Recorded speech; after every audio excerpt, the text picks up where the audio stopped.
The idea that comes from antiquity, from the old labyrinth in antiquity, and the minotaur that was hidden in the labyrinth. It was trying to catch or to catch the visitors of the labyrinth. Actually, was this some kind of inspiration that you used for creating this movie, or am I totally wrong? No, you're the first one to say that, but it is. I was very first. You can say, oh, this is like Cube, this is like that kind of movies, we all, but I really wanted to use that methodological idea about finding a way in a tunnel and finding that kind of spirit. Even in the set, you can see that it's kind of, you don't know if it's metal, if it's rock, and there is no light. And this is like Indiana Jones, someone with a light and just trying to figure it out. So that was actually one of the inspirations. So this is a very good question, actually. Thank you. Yeah, also, the title is a meander. It's like a Greek term, and so maybe that connects also to this idea of antiquity. Yeah. So it made me wonder. And the second question is maybe in the same sense a bit. It's really a futuristic, nihilistic, dystopian society or environment you are creating in your movie, and it also made me think about the how do you say, the universe of Enki Bilal. I don't know, the comic writer, book writer, also the visuality of the main character, and also the costume she's wearing. It's also make me think about Enki Bilal. I don't know if this is also in her neck. She had a few points as a tattoo in her neck, and that was barely visual. And I was wondering if this had any sense, these points in her neck. So because the flashes on her hand were obvious of some meaning, but in the neck it wasn't clear to me. That's good. Nice catch. Yeah, it was meant to tell something, and actually, I won't tell what, but the audience can. Maybe I wanted to make a game with the audience, and for some people like you were like, oh, what this is, and maybe if you look at it closely, it changed during the movie. And there is a reason, and you can actually find why, and it explains something about the ending. So that the idea was, to play with the audience, and I know that a lot of people like to see that kind of stuff and say, okay, maybe it could explain something. There is that idea in the movie that thing could explain something, and I won't tell it now. Maybe I don't know. Maybe later, And so nice catch. And, putain, c'est quoi ça?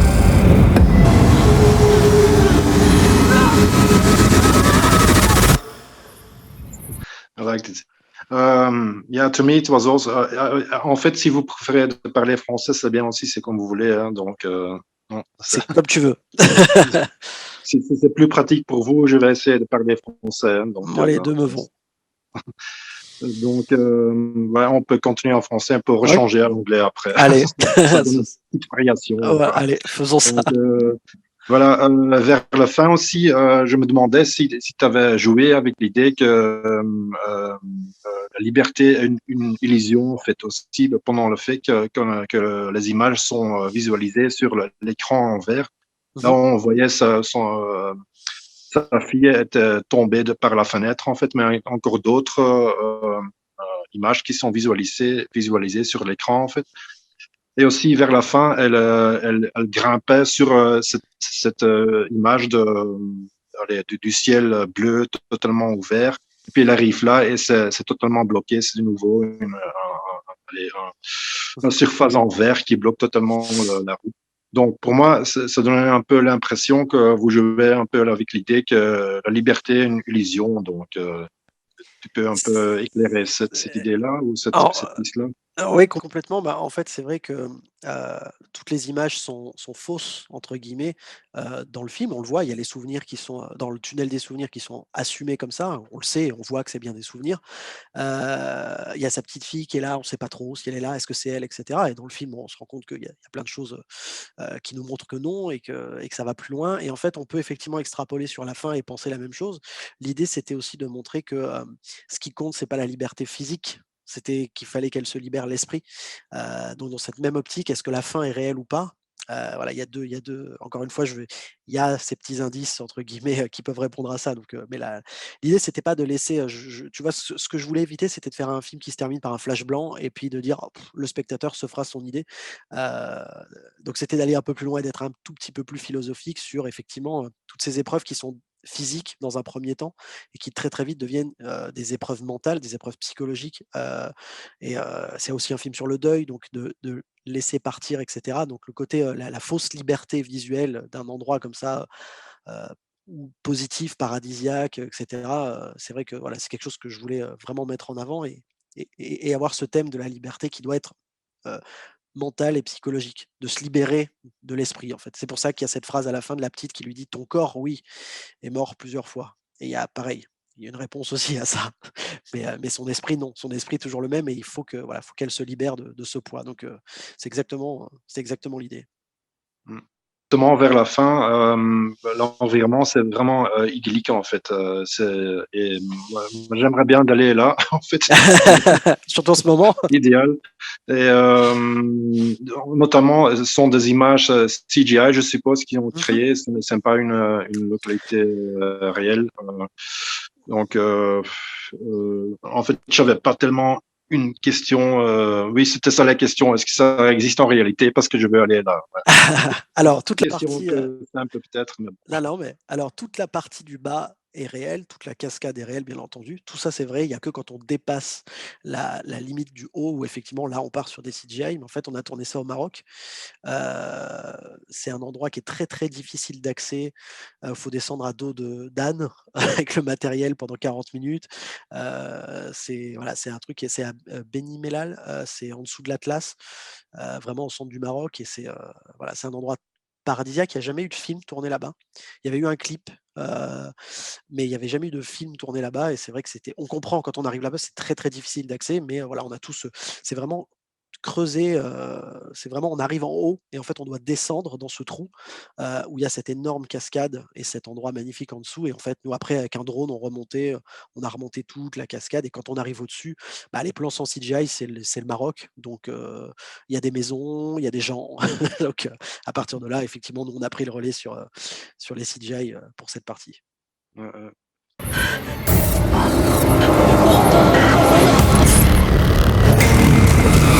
encore des questions, de petites questions peut-être, mais ah oui, à un moment donné, elle a aussi, joué d'une manière très, spéciale. Elle a, rigolé et écrit au même temps en fait et c'était Mmh. vraiment le transfert entre les 2, c'était vraiment subtil et particulièrement bien réussi.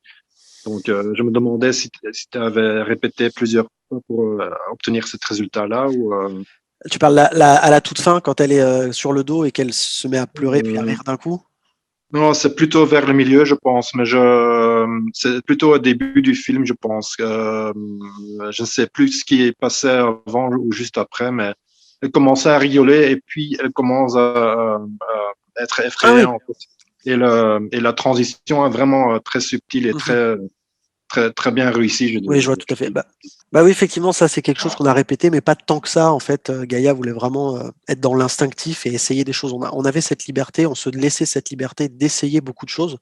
Et effectivement, ce moment-là, et je me souviens que c'était une des dernières prises où moi, je lui ai dit, écoute, moi, j'ai ce qu'il me faut. Et souvent, c'est ce que je dis aux comédiens, souvent, je leur dis, est-ce que toi, tu veux tenter un truc? Et parfois, eux sentent que ils ont donné ce qu'ils avaient à donner. Parfois, ils me disent, non, j'ai envie d'essayer, essayons. Et je me rappelle que c'était une de ces prises où elle m'a dit, je vais essayer quelque chose. Elle a essayé. Et je dis, bah, ça, c'est génial, on va le garder. Donc, ouais, effectivement. Ouais, ouais. Ouais.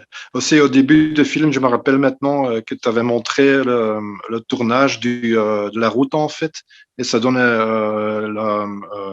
comment on dit, l'imagination d'un méandre, je pense, c'est lié avec le titre ou Complètement, c'était le complètement. but oui. Complètement. Dès le début, l'idée c'était d'avoir cette espèce de serpent, entre guillemets, d'avoir ces chemins, ce méandre.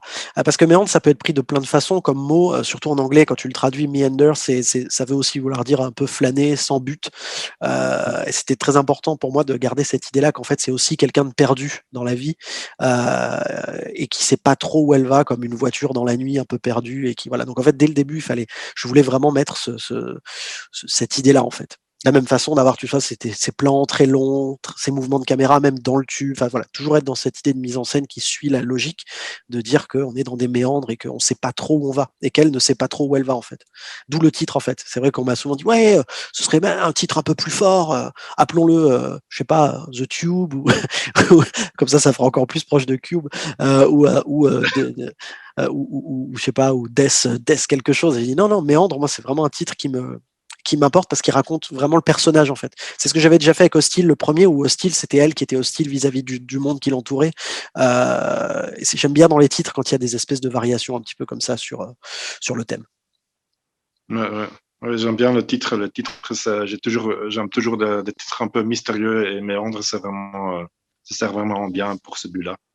Donc voilà. Moi, j'ai pas grand-chose encore en question, mais parce que oui, ah oui, la totalité du labyrinthe, il y a ça s'est construit en entièreté ou pour filmer ou c'est peut-être une mystère, allez, un secret que je peux pas Non, être ça, révélé. ça on peut en parler. Non, on peut en parler.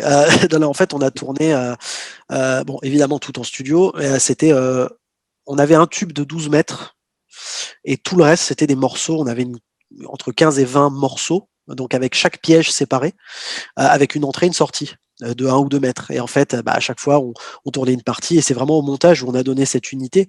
Mais sinon, par exemple, la boîte du début, on a cette boîte, on a un tube de 12 mètres qu'on a accroché parce qu'en fait, on joue au Lego. C'était vraiment la même chose. Tous les soirs, on avait un tableau avec tout était reproduit avec des aimants en 2D.